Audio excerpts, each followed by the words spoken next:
Conteúdo programático deste vídeo. Na parte 1, compreenderemos os detalhes técnicos dos sons, o que são amplificadores, para que servem, como e onde usá-los, a impedância e caixas de som, sensibilidade de entrada e o que é potência e volume. Numa parte 2, entenderemos o funcionamento e a montagem do nosso amplificador, os componentes dele, estágios do amplificador, a potência que ele suporta, os detalhes sobre o CI que ele usa, a personalização do circuito, a alimentação deste circuito e a montagem das trilhas pelo Proteus. E como terceira e última parte, a parte operacional, faremos a confecção da nossa placa de circuitos, a soldagem dos componentes e o teste do amplificador.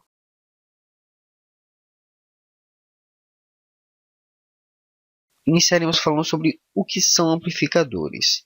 Um amplificador de áudio nada mais é que um equipamento eletrônico onde, a partir de um pequeno sinal de áudio colocado na sua entrada, fornece na sua saída sinal ampliado adequado ao funcionamento de um ou mais falantes.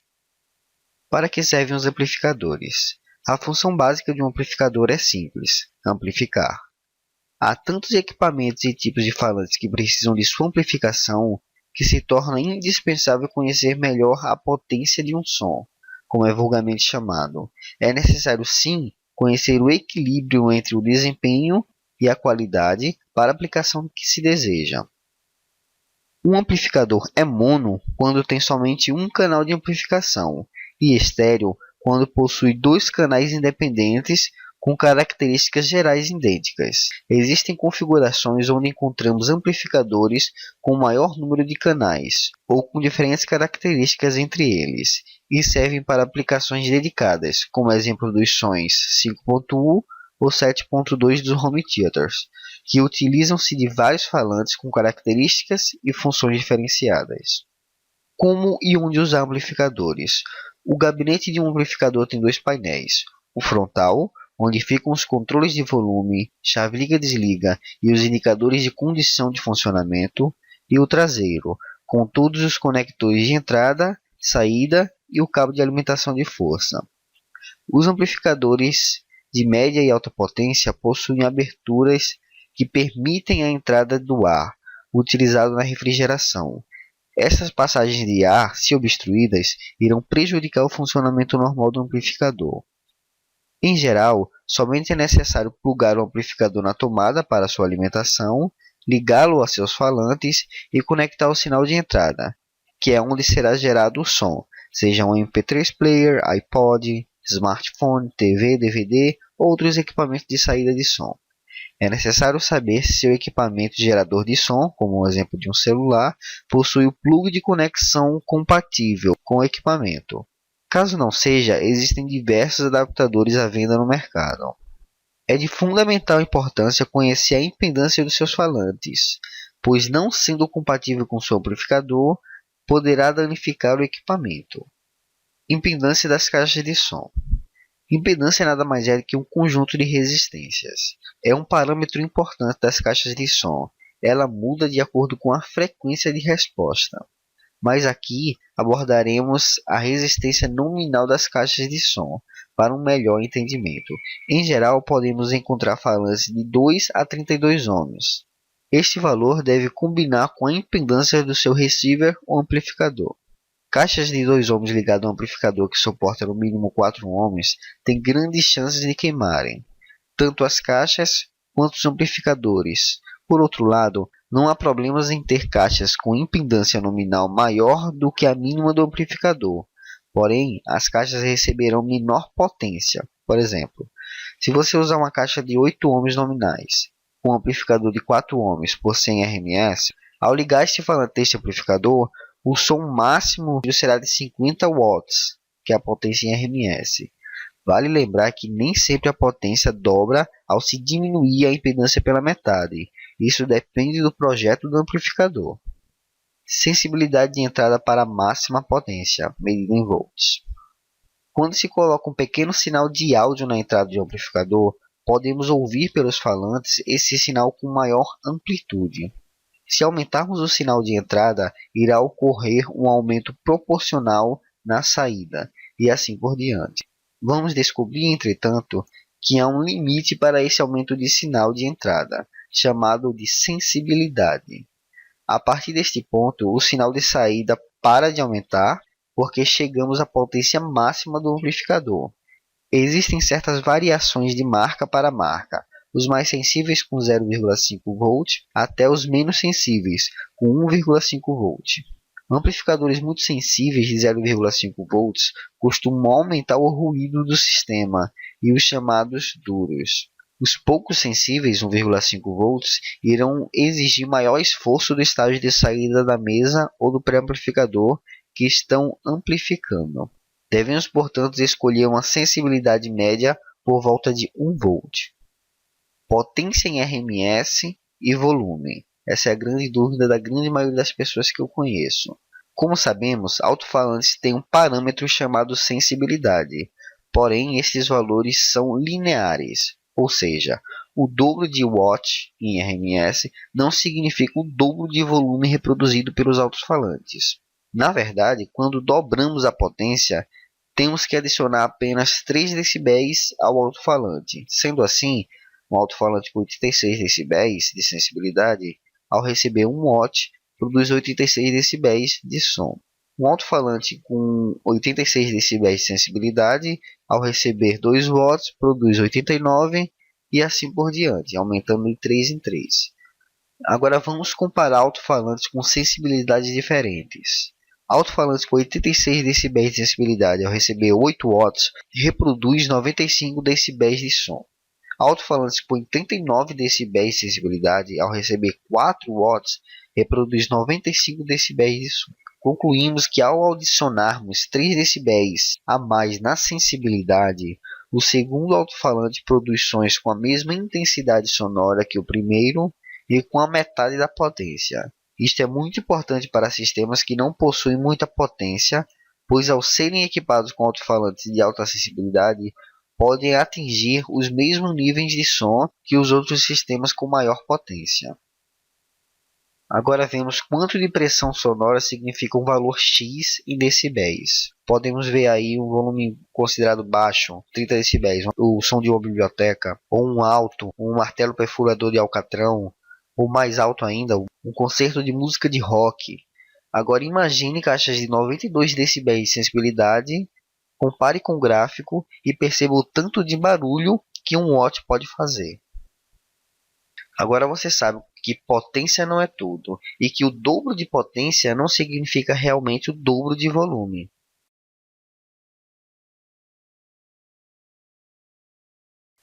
Entraremos agora nos detalhes específicos desse nosso amplificador de 40 watts em questão. Vejam aí a lista dos componentes necessários. Estágio do amplificador de 40 watts. Originalmente, esse amplificador pertence a uma etapa de um excelente e antigo rádio da Toshiba. A etapa de amplificação foi retirada do esquema original do rádio. A parte do rádio amplificada sobrante é a que usaremos. Vamos agora fazer a compreensão completa de todos os componentes deste esquema. Vou tentar detalhar cada parte para vocês e para que serve cada componente deste amplificador. Vamos começar pelo R1, que é o resistor 1 de 4.7K. Ele serve como resistência de entrada para este amplificador. R2 de 1K. Ele serve para o ganho de realimentação, estabelecida por 20 dB. R3 e R4 de 3.9 e 10K consecutivamente, refere-se ao tempo de espera quando em mute. Resistor 5 de 2.2 ohms serve para redução de zumbidos. C1 de 1 microfarad serve para o desacoplamento de entrada de energia. O capacitor 2 de 4.7 microfarad serve para o desacoplamento da retroalimentação de energia. O capacitor de 220 microfarads e o capacitor 4 de 0.1 microfarads, ambos servem para a redução do zumbido. O capacitor 5 e também 0.1 microfarad serve para a derivação na tensão de alimentação. E por último, o capacitor 6 de 1000 picofarad serve para a prevenção das oscilações. Potência e caixa deste amplificador. Nosso amplificador permite uma potência de 24 watts RMS total quando ligado em caixas de 8 ohms e 40 watts RMS total quando conectado a caixas de 4 ohms. Cada canal de áudio, direito e esquerdo, possui uma saída real de 20 watts. Valor efetivo audível quando em caixas de 4 ohms é comparável a sons de 100 watts. A fabricante empenhou-se muito bem na arquitetura deste integrado. O circuito CI-TA8210 é um excelente amplificador de áudio, com várias etapas de produção. Ele permite amplificação sem grandes problemas. Ele foi projetado para trabalhar em ambientes extremos, com várias etapas de proteção, tais como resistência térmica, elétrica, proteção contra curto, inversão, sobrecarga, aquecimento e oscilação. Isso permite uma eficiência de trabalho excelente. Com ele podemos trabalhar com muitos poucos componentes externos. Isso torna muito fácil o trabalho de construção dos amplificadores. Você pode encontrar à venda o TDA8210AH ou o TDA8210AL. O funcionamento de ambos é igual. A diferença, no entanto, fica na posição dos terminais. O H tem pernas intercaladas, uma para frente e outras para trás, enquanto o AL possui todas as pernas alinhadas. Este integrado pode ser alimentado por 9 a 18 volts de energia contínua. Para obter um bom desempenho em configuração de resposta baixo, é aconselhável que a fonte permita passagem de até 4 amperes no mínimo. Caso você deseje mudar alguns componentes do circuito, esteja atento às dicas. Os valores recomendados para os componentes externos estão no diagrama esquemático abaixo. Os valores modificáveis estão descritos na tabela. Os componentes que não devem ser mudados não estão na tabela. Por exemplo, se você desejar mudar o resistor 2, que é o de 1K, o propósito dele, como eu falei anteriormente, é o ganho na realimentação. Se você desejar botar um componente maior do que o que foi proposto, haverá um aumento no ganho. Se você desejar pôr um menor do que o que foi proposto, haverá uma redução neste ganho. Poderemos usar bateria de 12 volts ou trafo de 12 volts por 4 amperes. Um trafo de amperagem menor ocasiona ruídos e uma baixa resposta à recepção do sinal. A montagem é bem simples, é só seguir o esquema abaixo ou a representação ao lado. Minha opção foi pela confecção da placa de circuitos para posterior encaixe dos componentes, conforme representado abaixo. Para fazer as trilhas é possível utilizar o programa Proteus. Veja um exemplo de circuito feito no Proteus. Inicialmente você pode construir seu projeto no Isis e transferir para o Ares, que são dois complementos do Proteus. Depois imprima apenas o espelho dessas trilhas. Vamos ver? Bom, vamos dar um salve aqui e passar para o Ares. Agora a gente veio aqui para o Ares. Só selecionar a parte de padrão aqui, né, o documento padrão. Beleza. Então essa aqui é a nossa área de trabalho do Ares. Esse lado aqui, ele tem os componentes que a gente colocou no Isis, né? São os dois capacitores, né? São os LEDs, enfim. Então a gente vai vir aqui nesse quadradinho. Pode fazer o tamanho que quiser. Beleza, esse quadrado aqui com azul, a gente vai clicar com o botão direito quando ficar tracejado. Change Layer aqui. E vamos colocar esse Board Edge. Então, o que a gente fez? A gente criou a base da placa, né? Então, esse em amarelo é como se fosse a nossa placa de fenolite. Então, a gente criou essa área aqui. Então, quer dizer que dentro dessa área é que a gente vai realmente colocar os componentes. No caso agora de colocar os componentes, posso tanto vir aqui no modo de componentes e colocando um por um. Né? Já vim aqui e clicar aqui. Ou eu posso colocar automaticamente. Vindo em Tools, né? Tools, ferramentas aqui. Auto Placer. E aqui tem uma série de configurações, a gente só dá OK. Bom, olhando ele já ficou meio espalhado, né, meio bagunçado. Daí é só você vir na ferramenta de seleção e dar uma singela arrumada na bagunça, né? Pode rotacionar os objetos, enfim. E essas linhas que vocês estão vendo são as linhas que o programa faz a ligação, né? Você pode até rotacionar para tentar deixar ele um pouquinho mais organizado, né? Quando ele for gerar as linhas, que vai gerar automaticamente também. Enfim, você pode organizar da forma que quiser, que ele vai gerar as linhas automaticamente. E agora a gente pode até diminuir um pouco o tamanho da base da placa. E se você quiser ter uma curiosidade de como ficaria ele em 3D, só vir em Output 3D Visualization. E aqui está a plaquinha em 3D.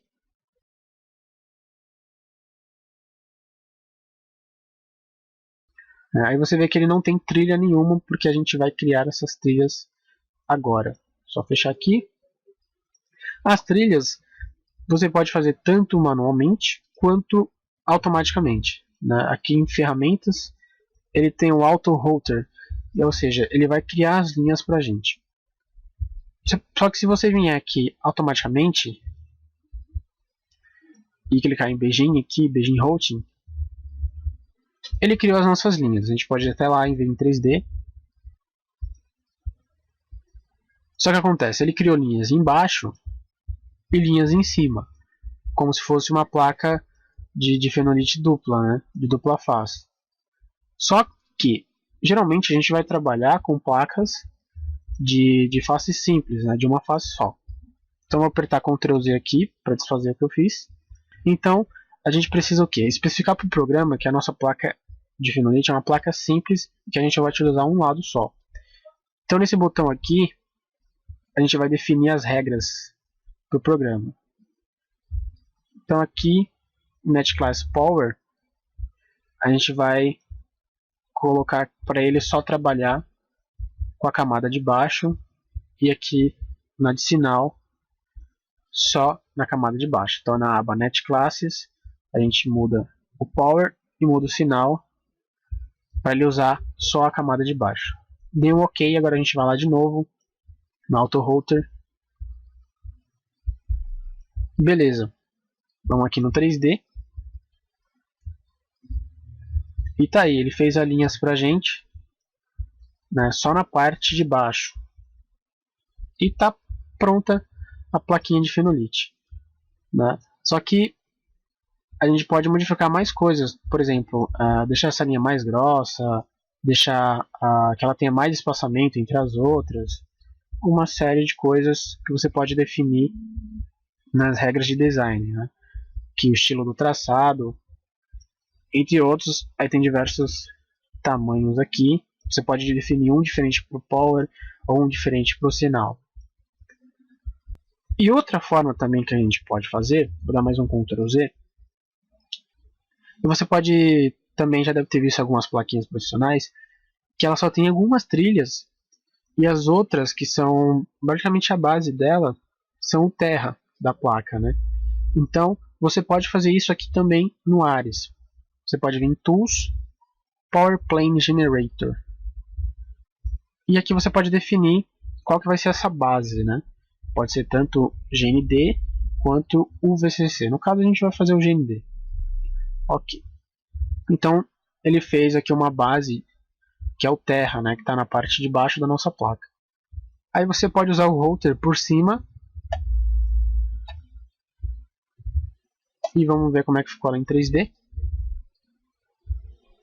Aqui, ó, já ficou um pouquinho mais diferente, um pouquinho mais profissional, né? Vamos dizer assim.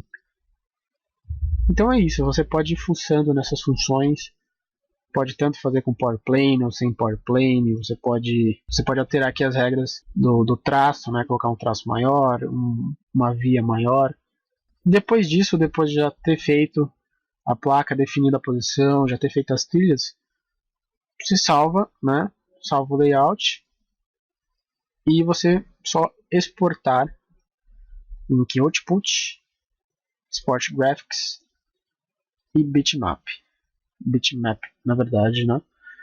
E nesse caso você só vai precisar, quando você for imprimir só as trilhas, então você vem aqui, tira esse top silk e esse aqui, ou seja, você só vai imprimir a parte de baixo que é as partes das trilhas.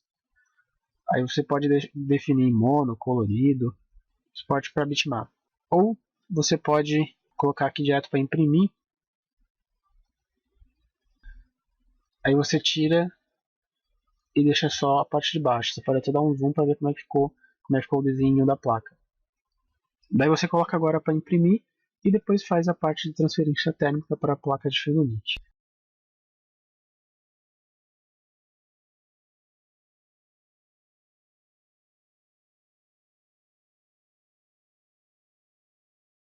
Após construção da sua trilha, você irá imprimi-la no espelho em um papel específico com impressora a laser. Por que imprimi-la em espelho? A impressão será usada como um carimbo, então ela precisa estar ao lado inverso da real. Qual papel específico? Você pode comprar um papel fotográfico, adesivo ou folhas de etiqueta. No entanto, você não usará o papel foto nem as etiquetas na impressão. O papel utilizado para a impressão será onde o adesivo estava colocado, a parte lisa. Você poderá posteriormente reutilizar o papel para outras impressões. O papel utilizado é este que mostra na imagem. A impressora laser possui tinta especial que adere àquele papel, ao contrário da jato de tinta, que não gruda no papel. Sua impressão deverá como as imagens mostram. Se preferir, você poderá recortar a área a ser usada a fim de facilitar o encaixe com a placa. Confecção da placa de circuitos. Vamos aprender agora a construir a nossa placa de circuitos. Lustre a placa de fenolite lixando-a com esponja de aço. Ela deverá ficar brilhando na hora de passar a impressão. Qualquer dejeto, risco, poeira, irregularidade ou oxidação levará todo o projeto à ruína. Marque a área de corte deixando sempre 1 cm a mais nas laterais. Isso evitará erros futuros. Com a ajuda de uma serra ou retífica, efetue precisamente o corte. Use proteção para os olhos e boca na hora de efetuar qualquer serviço que resulte em partículas de poeira. Após corte, lave e enxugue a placa a ser utilizada. A placa e o circuito deverão possuir o mesmo tamanho, estando a placa 1 cm em suas bordas livres. Será necessário um ferro de passar roupa para aquecer a placa. Não é indicado o uso de soprador térmico, pois a placa precisa ser aquecida uniformemente. Pressione o ferro sobre a placa até aquecê-la. O ponto correto de aquecimento pode ser verificado pondo a mão na parte inferior da placa. Você deverá conseguir segurá-la por uns 2 segundos em mãos. Não aqueça demasiadamente. Com a placa aquecida, posicione o papel com o circuito com face para baixo na direção da parte cobreada da placa. Com auxílio de uma espátula, efetue movimentos com leve pressão nas costas do papel para fixar melhor a tinta. Após 1 minuto, retire cuidadosamente o papel da placa. A fenolite não lixada ou aquecida demasiadamente não aderirá corretamente à tinta. Corrija facilmente com o auxílio de uma caneta piloto para acidez. Verifique se não há erros nem áreas faltantes, pois somente a área coberta continuará com o cobre. Utilize percloreto de ferro para corroer o cobre. Dilua o percloreto em água. Utilize um recipiente descartável. É indicado o uso de 400 mg de percloreto com 1 litro d'água. Misture bem e ponha sua placa na solução. Retire a placa após de 20 a 30 minutos, ponha ao contraluz e veja se há algum erro ou parte que não tenha sido corroída. Algumas dicas. Guarde a solução de percloreto diluída para reutilizá-la em outros trabalhos. Após vários usos, a solução fica mais fraca. Para solucionar, ponha a solução em banho-maria, que é pôr o recipiente fechado dentro de uma panela com água no fogão. Assim, a corrosão será mais eficiente. Você pode balançar levemente a solução enquanto corrói o cobre. O movimento acelera o processo de corrosão. Cuidado com roupas, a solução mancha e não sai. Cuidado para não encostar a solução nos olhos, nariz e boca. Não gira, risco de morte. Lave e enxugue a placa. Com o auxílio de uma esponja de aço, retire toda a tinta da placa, expondo toda a área de cobre. Quando o cobre estiver completamente exposto, lave e enxugue a placa. Ela precisa estar brilhante para um ótimo funcionamento. Efetue testes de continuidade da trilha, para evitar contatos desnecessários ou falha de continuidade. Para isto, você pode utilizar o sinal sonoro do seu multímetro. Ele lhe indicará através de um bip quando há continuidade e permanecerá sem apitos quando não houver contato entre as trilhas. Se houver falha na continuidade, corrija juntando as trilhas com solda. Se houver contatos desnecessários entre as trilhas, utilize um metal para abrasar a área de contato, eliminando. Realize furos nos locais adequados. É indicado um furador de placas ou broca menor do que 0,2 mm. Verifique se todos os furos estão corretos. Compare com a máscara de furos.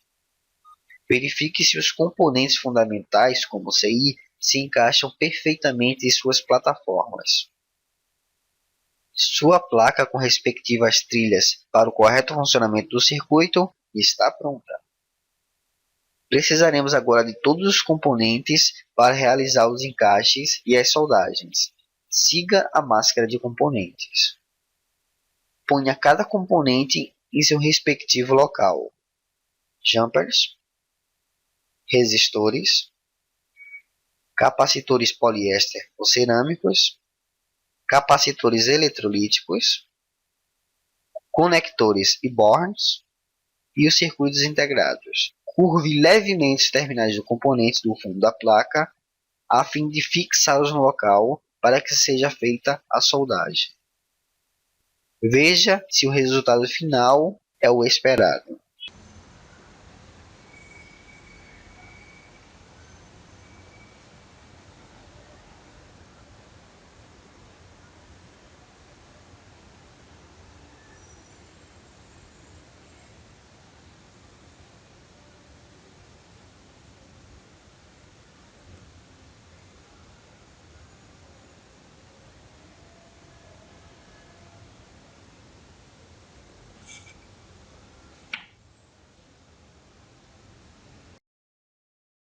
Ponha um dissipador de calor. Não exagere, mas também não economize. Veja qual a sua necessidade. Procure caixas de som adequado, que case a impedância e que suporte a potência total. Efetue corretamente todas as conexões. Evite contatos entre uma conexão e outra. Ligue-o a um trafo ou bateria adequadamente, seguindo todas as exigências. Dicas pós-montagem. Se você utilizar um transformador para alimentação com amperagem inferior ao mínimo recomendado, ao ligar o circuito, o mesmo apresentará chiados, até que os capacitores carreguem. Ao ligar uma fonte simples a um trafo, não utilize reguladores de tensão. Eles limitam o volume do amplificador, impossibilitando utilizar toda a potência. Na fonte de conversão AC para DC, ligada a um trafo, utilize um capacitor de 4.700 microfarads a 25 volts. Isso evita chiados no volume máximo. Voltagem abaixo do mínimo recomendado resulta em chiados, quando se aumenta o volume. Em caso de algum erro na alimentação, chiados serão ouvíveis. Vejam alguns exemplos.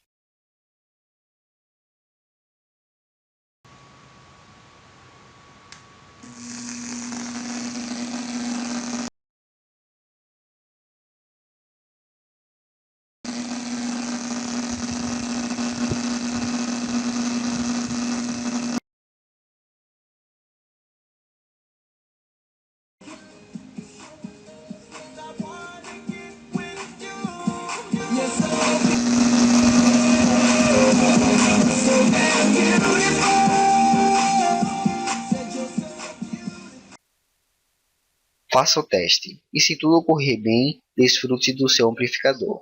Vejamos em funcionamento.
Espero que tenha apreciado este vídeo, feito de forma simples, mas bastante dinâmica. Ele foi feito para você. Segue algumas dicas de aprendizado. É totalmente recomendado que vocês visitem os sites a seguir. Ambos trazem detalhes mais significativos sobre funcionamento de falantes e detalhes mais completos sobre amplificação. Conheça também um excelente site que disponibiliza ótimos projetos prontos para montagem. Ótimo para aqueles que querem se aprofundar na montagem de componentes. O site está em espanhol. Muito obrigado pela atenção de todos.